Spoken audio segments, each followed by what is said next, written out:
आज हम relativity and cosmology के बारे में पढ़ेंगे, मतलब इसके सिलेबस के देखेंगे कि टॉपिक क्या क्या है और इसमें से क्या क्या पूछे जाते हैं। 2 नंबर में क्या पूछा जाता है, 7 नंबर में क्या पूछा जाता है और 10 नंबर में क्या पूछा जाता है।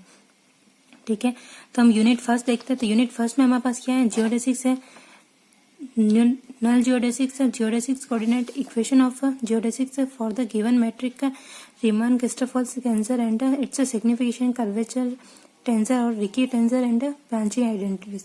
ठीक है, तो जियोडेसिक जो कि 101 पे है। ठीक है, तो यहाँ पे जियोडेसिक्स का मतलब इसकी सिर्फ डेफिनेशन पूछी जाती है अधिकतर, या फिर इसकी कुछ कोऑर्डिनेट पूछ लेते हैं या फिर इसकी इक्वेशन पूछ लेते हैं। तो यहाँ पे इसमें इसकी डेफिनेशन क्या है, extremum curve joining 2 point is a geodesics. ठीक है, shortest and longest joining 2 point होते हैं, उसको जियोडेसिक्स कहते हैं। इसकी इक्वेशन पूछ लेते हैं, या तो फिर बस इसमें से सबसे छोटा टॉपिक 2 नंबर वाले में आता है अधिकतर। ठीक है, फिर नल जियोडेसिक्स जो कि कभी कभी 7 नंबर क्वेश्चन में भी आ जाता है, 10 नंबर में ये अधिकतर नहीं आता क्योंकि ये छोटा है।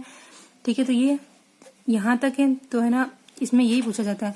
फिर इसमें हमको क्या पूछा था, गिवन मैट्रिक का, इसका यहाँ पे क्या है, equation of geodesics for the given metric. इसका कोई टॉपिक नहीं है, ये डायरेक्ट इस पे हमको क्वेश्चन दे रखे हैं बुक में, तो वो ही पढ़ने पड़ते हैं। ठीक है, तो इसमें हमारे पास कितने क्वेश्चन है, एक ये वाला क्वेश्चन है। ठीक है, फिर हम इसको दूसरा क्वेश्चन भी देख सकते हैं। इसमें सारे क्वेश्चन में यही पूछा जाता है और इस क्वेश्चन में से अधिकतर क्वेश्चन पूछा जाता है, और ये 10 नंबर में भी आता है और 7 नंबर में भी आता है। अधिकतर 10 नंबर में पूछा जाता है। फिर रहमान कर्वेचर टेंसर, तो ये बड़ा टॉपिक है, तो इसमें ये अधिकतर 10 नंबर में पूछते हैं, या फिर इसको नहीं पूछते हैं, मतलब ये बहुत कम आता है वैसे तो, पर ये 10 नंबर में आता है, या फिर 7 नंबर में इसकी कुछ डेफिनेशन बीच में से कुछ भी पूछ लेते हैं।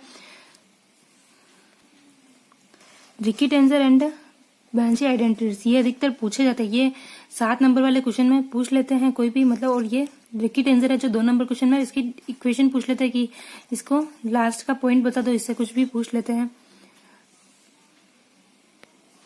सेकंड देखेंगे, energy momentum tensor and its expression for perfect fluid, principle of covariance और principle of equivalence, condition for the flat space time, Newtonian approximation of relativistic equation of motion, Einstein field equation and its Newtonian approximation, Schwarzschild exterior and interior relative for gravitational field.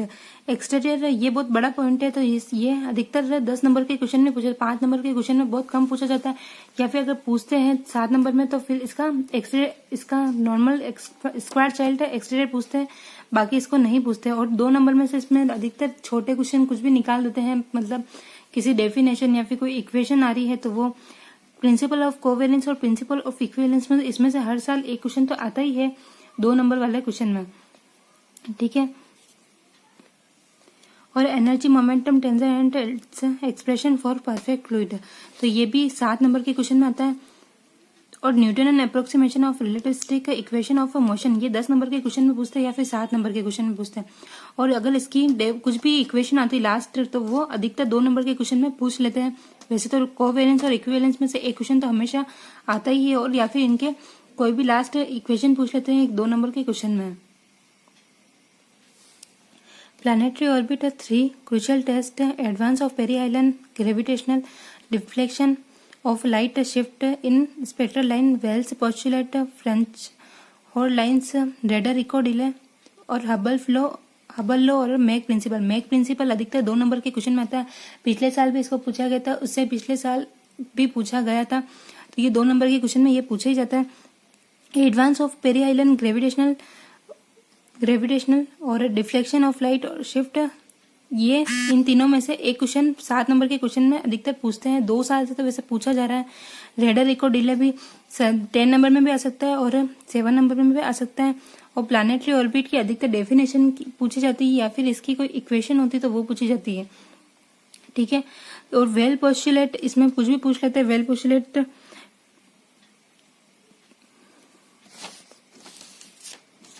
यहाँ पे किसी ने मुझे पूछा था gamma की value क्या क्या हो सकती है, तो गामा की वैल्यू यहाँ पे हमको गामा की वैल्यू ऑलरेडी डिसाइडेड है, यहाँ पे लैम्डा डैश डिवाइड बाय 2 इस तरह से, तो ये इसमें कुछ इस तरीके से दे नहीं रखा है, इसमें डायरेक्ट डिसाइडेड है value.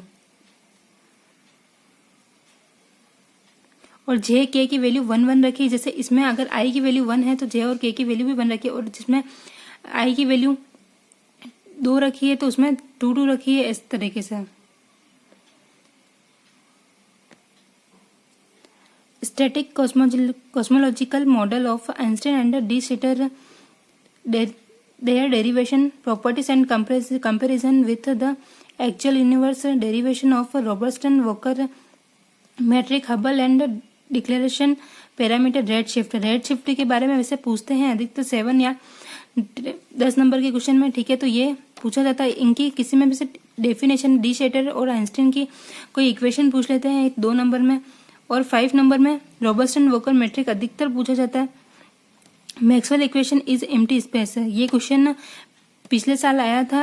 Energy momentum tensor and for electromagnetic field, Einstein Maxwell equation in general relativity और रेजनर नॉर्थस्टर्न सॉल्यूशन, ये क्वेश्चन 10 नंबर के क्वेश्चन में अधिकतर पूछा जाता है।